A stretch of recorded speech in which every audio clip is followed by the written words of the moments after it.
कंस का वध या तो सभी जानते हैं कि भगवान श्री कृष्ण ने किया था, लेकिन कंस पैदा कैसे हुआ था यह शायद बहुत कम लोग जानते हैं। एक समय की बात है कि मथुरा नगरी में यदुवंशी राजा उग्रसेन राज किया करते थे। उनका विवाह विदर्भ के राजा सत्यकेतु की पुत्री पद्मावती के साथ हुआ। महाराज उग्रसेन विवाह के बाद अपनी पत्नी पद्मावती से बहुत प्रेम करने लगे थे, यहाँ तक कि उन्हें खाना भी उनके बिना खाना अच्छा नहीं लगता था। समय गुजरता रहा कि एक दिन महाराज सत्यकेतु को अपनी पुत्री की याद आने लगी। तब उन्होंने दूत को उसे लाने के लिए भेज दिया। दूत ने जाकर महाराज उग्रसेन को महाराज सत्यकेतु की बेचैनी से अवगत कराया। दिल तो नहीं माना, पर उग्रसेन ने सोचा कि काफी दिन हो गए हैं पद्मावती को, उसे भी पिता की याद तो आती ही है। अब पद्मावती दूत के साथ विदर्भ चली गई। वहां जाने के बाद क्या होता है कि एक दिन वह अपनी सहेलियों के साथ घूमते हुए एक पर्वत पर जा पहुंची। पर्वत की तलहटी में बहुत सुंदर वन था और उतना ही सुंदर तालाब बना हुआ था। उस तालाब का नाम सरतोभद्रा था। सारी सखियां अटखेलियां करती हुई तालाब में नहाने लगी। इसी समय आकाश मार्ग से गोबिल नाम का एक दैत्य वहां से गुजर रहा था और उसकी नजर पद्मावती पर पड़ गई।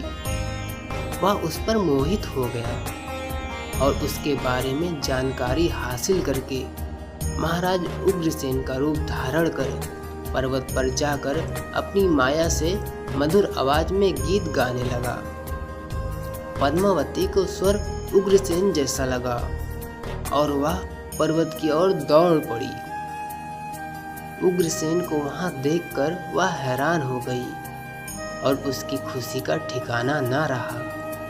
उसने पूछा, आप यहाँ कैसे आए? तो उग्रसेन बने गोबिल ने कहा कि उसके बिना उसका मन नहीं लग रहा था, इसलिए चला आया। दोनों एक दूसरे में खोने लगे कि पद्मावती ने उसके शरीर पर पड़े एक निशान को देखा जो उग्रसेन के शरीर पर नहीं था।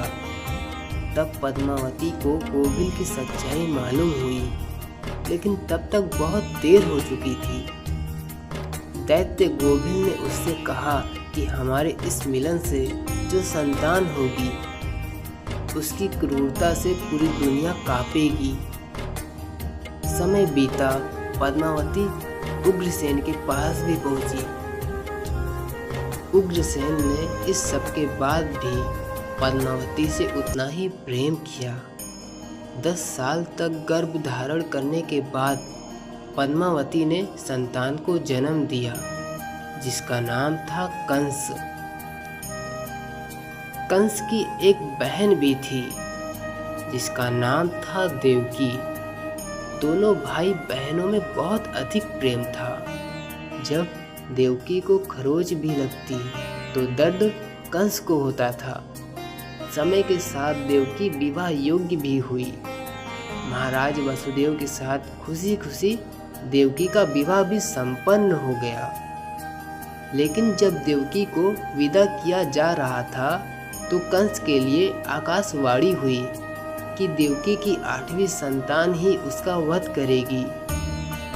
इस पर कंस घबरा गया और जिस बहन से बहुत प्रेम करता था उसी की हत्या करने का विचार बना लिया।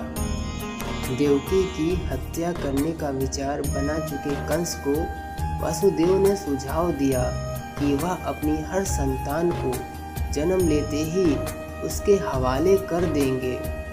कंस को वासुदेव का यह सुझाव उचित लगा और वासुदेव और देवकी को कारागार में डाल दिया गया।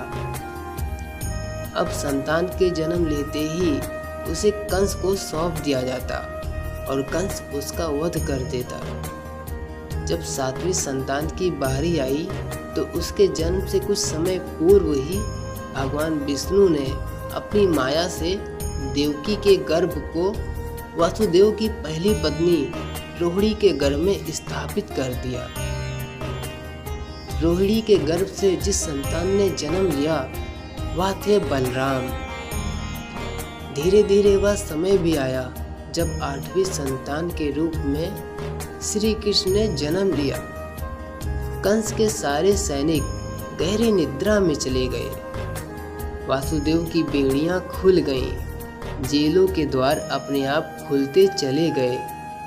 जैसे तैसे वासुदेव अपने श्री हरि भगवान विष्णु के अवतार भगवान कृष्ण को मित्र नंद के यहाँ पहुँचाने में कामयाब हो गए। अब 8वीं संतान के बाद फिर आकाशवाणी हुई और कंस को पता चला कि उसे मारने वाला तो पैदा हो चुका है। उसने तमाम नवजात शिशुओं की हत्या के आदेश दे दिए। उसने बालक कृष्ण की हत्या करने के भी काफी प्रयास किए, लेकिन सफलता न मिली। कृष्ण और बलराम बड़े होते गए। कृष्ण अपनी लीलाएं दिखाते रहे और वो दिन भी आ गया जब कंस ने श्री कृष्ण और बलराम को मथुरा आने का निमंत्रण देकर अपनी मौत को बुलावा दिया। कंस ने कृष्ण और बलराम के लिए जाल तो बुना था, लेकिन भगवान कब किसी के जाल में फंसे हैं। पागल हाथी को उनके पीछे छोड़ा तो उसका सूंड काटकर उसे मौत के घाट उतार दिया गया। इसके बाद मल्ल युद्ध के लिए उन्हें ललकारा गया तो एक एक कर कंस के सारे महारथी मौत के घाट उतरते गए। अब श्री कृष्ण ने कहा कि कंस मामा, तुम्हारे पाप का घड़ा भर चुका है। इसके पश्चात श्री कृष्ण ने अपने सुदर्शन चक्र से कंस का सर धड़ से अलग कर दिया। इस प्रकार कंस का वध कर भगवान श्री कृष्ण ने पृथ्वीवासियों को एक अत्याचारी से मुक्ति दिलाई। दोस्तों, आपको यह कहानी कैसी लगी हमें कमेंट में ज़रूर बताइएगा।